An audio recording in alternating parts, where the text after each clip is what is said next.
The recount in Florida's U.S. Senate race is getting tense. Both sides have filed lawsuits. Election officials are rushing to complete the machine recount by Thursday's deadline. But there are a few reasons it might be a difficult task to complete. CBS News National correspondent Manuel Bojorquez has the latest. The back and forth over Florida's election recount continues to heat up. Now, so are some of the ballot counting machines. In Palm Beach County, the 24/7 workload overheated the decades-old machines, forcing workers here to restart the recount of 179,000 ballots. Meanwhile, the lawsuits are flying. There's been nearly a dozen so far. And today, the incumbent Democrat, Senator Bill Nelson, sued over votes rejected for mismatched signatures. The sitting senator was back on Capitol Hill today. Back a little bit, please. The Republican Rick Scott was also there, continuing to act like the winner, attending orientation for newly elected members. With so much at stake, Republicans are alleging voter fraud, and Democrats are crying voter suppression. All of it a reminder of the messy 2000 presidential recount. Broward and Palm Beach counties are two of the most populated and lean heavily Democratic. And with the state politically evenly split, razor-thin vote margins are amplified. Republican Michael Barnett says it shouldn't be this hard. There's not a problem with the law. There's a problem with the competence and the equipment. Mitchell Berger, lead attorney for Florida's Democrats, says Florida's system simply isn't designed to handle high voter turnout. If taxpayers want to pay for a system that always counts on a 60% plus turnout, it will require more money. Officials here in Palm Beach County said the machines were fixed, but there has been a lull in the activity and doubts the county will be able to finish the recount by tomorrow's 3 p.m. deadline. Just south of here in Broward County, where the votes are still being tallied, officials believe they will make the deadline. Elaine? Manuel Bojorquez, thank you. Gabe Debenedetti joins me now. He's a national correspondent for New York Magazine. All right, Gabe, thanks so much for being here. Despite the fact that you have these outstanding races in Florida, you had senators and House Republicans choose their party leadership on Wednesday.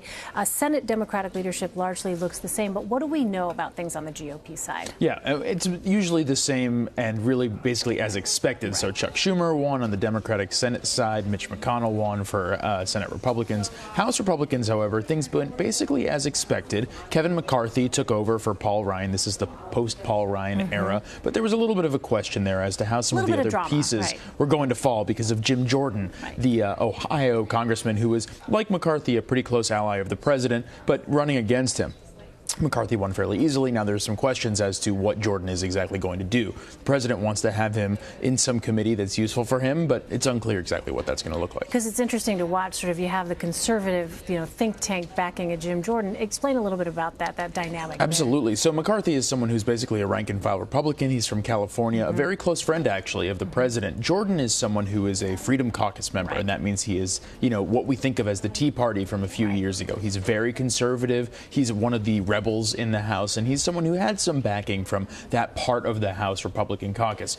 Not, however, enough of the caucus to actually win this thing, but certainly enough to, make a lot of noise and make life difficult for the leadership. So that's why they're going to try and find some sort of role for him now, in order to appease those guys, because they're used to being in the minority. They know what this is like. It's been a few years, but they know that they can make life difficult for the establishment Republicans. Yeah, it'll be interesting to see what exactly that role will be for Jim Jordan now moving forward.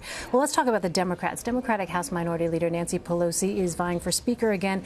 And you had Democrats in the midterm say that they would not support her for Speaker. However, here's what Nancy Pelosi herself had to say Wednesday about her chances. Let's listen to that.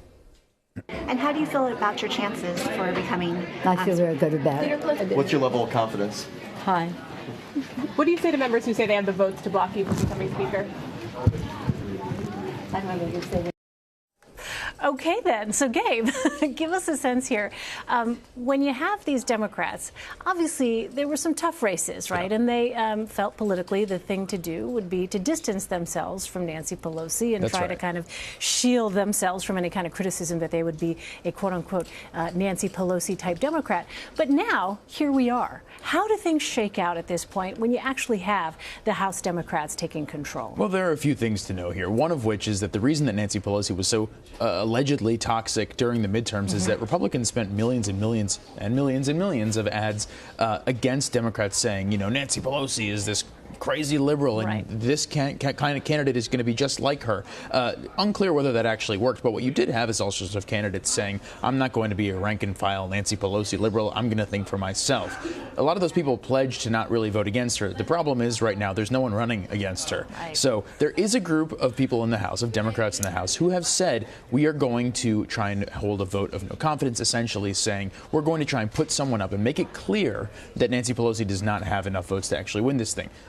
Problem with this tactic, of course, is you need someone to run against her. So nobody's stepping up yet? No one has yet stepped up. There have been some conversations. There's actually a lot of talking happening behind the scenes. They're trying to find someone to fill that role. She's powerful, though. A formidable person to go up against, right? Absolutely. And she's going to get the vast majority of the caucus no matter what. It's just a question of whether they can reach the overall majority number, because, of course, you have to win a majority of the entire House. So if there are enough to knock it down where it's a number that those guys plus the Republicans are going to vote against Pelosi, then she might be in a little bit of trouble. But what you saw there is basically her being supremely confident. She's raised a ton of money for House Democrats. She has extreme loyalty among a lot of them. They're rolling out endorsements from all the groups you can possibly imagine.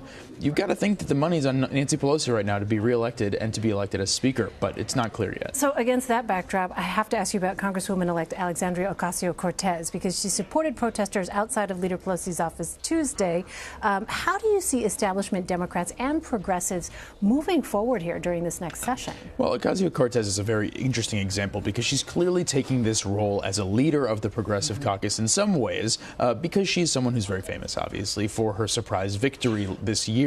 But she's not, of course, all that high-ranking because she's brand new. She's basically making clear to people, listen, I'm not going to do politics as usual here. I'm going to join protesters when I want to, and I'm not going to do whatever the party says. But it remains to be seen how that relationship really plays out, because there are a lot of activist liberals in the Democratic Party. And in fact, for years and years and years, Nancy Pelosi was considered so much further to the left than so much of the party. So we are really in a moment where all these folks are trying to work out their roles, and the establishment of the party tends to agree with these people on a lot of things. So it really depends on what kind of issues we're talking about. For the most part right now, there's harmony, but, a little bit of concern about what it could look like. We're running out of time here, but I want to ask you very quickly, when it comes to the reshaping of Congress, you have some recent reporting here. You write, after the midterms, there's a new electoral map in town. What do you mean by that? Well, when you look at the presidential election in 2020 and even some of the Senate races, basically what we see in recent cycles is that some states seem to be hardening either for Democrats or for Republicans. Ohio and Iowa, for example, look very difficult for Democrats to win statewide these days. On the other hand, Colorado, Virginia, Nevada, New Mexico, those look like pretty Democratic states. And this is a massive shift from just a few years ago when all of those were swing states. But those states aren't really purple anymore. All right. Fascinating to watch how this all plays out. Gabe Debenedetti, thank you so much, Gabe. Thank you.